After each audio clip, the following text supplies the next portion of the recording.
সামনে জাতীয় নির্বাচন, আমরা জাতীয় নির্বাচনে অংশগ্রহণ করব। আমাদের প্রিয় নেতা আলহাজ রকিবুল ইসলাম বকুল ভাই ধানের শীষের প্রার্থী, ধানের শীষের প্রতীক নিয়ে আমাদের মাঝে উপস্থিত হবেন এবং নির্বাচনে অংশগ্রহণ করবেন। অতএব প্রিয় নেতৃবৃন্দ, আপনারা কেউ কোনো সাধারণ মানুষের কাছে, কোনো ব্যবসায়ীর কাছে, কোনো লোকের কাছে চাঁদার দাবি নিয়ে যাবেন না। আমার কাছে একটি লিস্ট ছিল, আমি এই কেবল বের করে হুমায়ুন ভাইকে দেখাইছি। গত 24 সালের 30 মে আমরা পালন করেছি ওয়ার্ড বিএনপির 17 জন টাকা দিয়েছিলাম এবং থানা বিএনপি আমাদেরকে সহযোগিতা করেছিল, সেটা দিয়ে আমরা 30 মে পালন করেছিলাম। আমরা ইনশাআল্লাহ এইবার যেহেতু আমাদের দলের অবস্থা ভালো, নেতা কর্মী আমাদের সংখ্যা বেশি, আমরা সবাই অংশগ্রহণ করে 30 মে পালন করব। কিন্তু আপনাদেরকে আমরা পরিষ্কারভাবে বলতে চাই, অঙ্গ সংগঠন হোক, বিএনপি নেতা কর্মী হোক, আপনারা কেউ কোনো রকম চাঁদাবাজির সাথে যুক্ত হবেন না। এতে আমাদের ভাবমূর্তি চরমভাবে ক্ষুণ্ণ হয়। আর আমাদের এলাকাটা ছোট এলাকা, কালীবাড়ি বাজার হোক, রেলিগেট বাজার হোক, দৌলতপুর হোক, সবাই সবাইকে চিনি, সবাই সবাইকে জানি। কেউ কারো কাছ থেকে জোরপূর্বক বা দলের কথা বলে টাকা নিলে এটা জানাজানি হয়। এতে আমাদের ভাবমূর্তি চরমভাবে ক্ষুণ্ণ হয়। আমাদের প্রিয় নেতা আলহাজ রকিবুল ইসলাম বকুল ভাই বলে নাই কারো কাছ থেকে চাঁদা নিয়ে 30 মে করতে। আমাদের মহানগর বিএনপি বলে নাই কারো কাছ থেকে চাঁদা নিয়ে 30 মে করতে।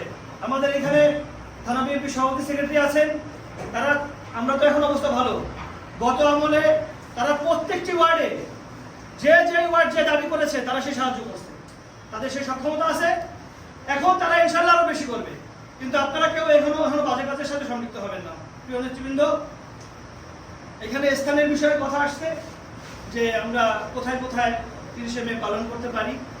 বিগত দিনে আমরা কালীবাড়িতে এবং মধ্যডাঙ্গাতে 30 মে পালন করে আসছি।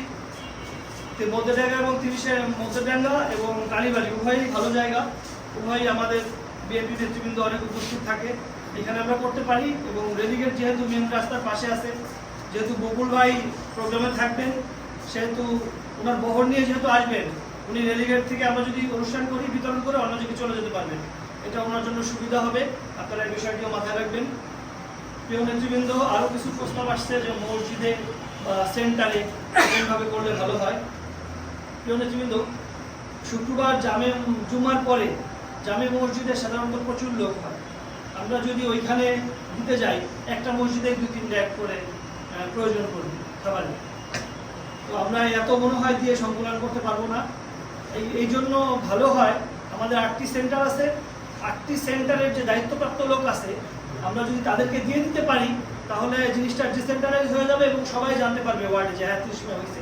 প্রত্যেককে যদি একটা করে ডেট দিতে পারি এবং অঙ্গ সংগঠন যারা আছে, ছাত্র দল, যুব দল, স্বেচ্ছাসেবক দল, শ্রমিক দল, মহিলা দল, এই প্রত্যেক দলগুলোকে যদি আমরা একটা করে ডেট দিতে পারি, তারা তাদের মতো সুবিধাজনক স্থানে নিয়ে যেয়ে প্যানা করে যদি বিতরণ করে, এটাও একটা বিশাল প্রচার হবে যে আমার নেতার 30 মে শাহাদাত বার্ষিকী আমরা যথাযোগ্য মর্যাদায় পালন করতেছি।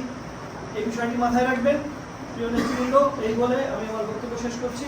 আল্লাহ হাফেজ। বাংলাদেশ জিন্দাবাদ, বাংলাদেশ জাতীয়তাবাদী দল জিন্দাবাদ।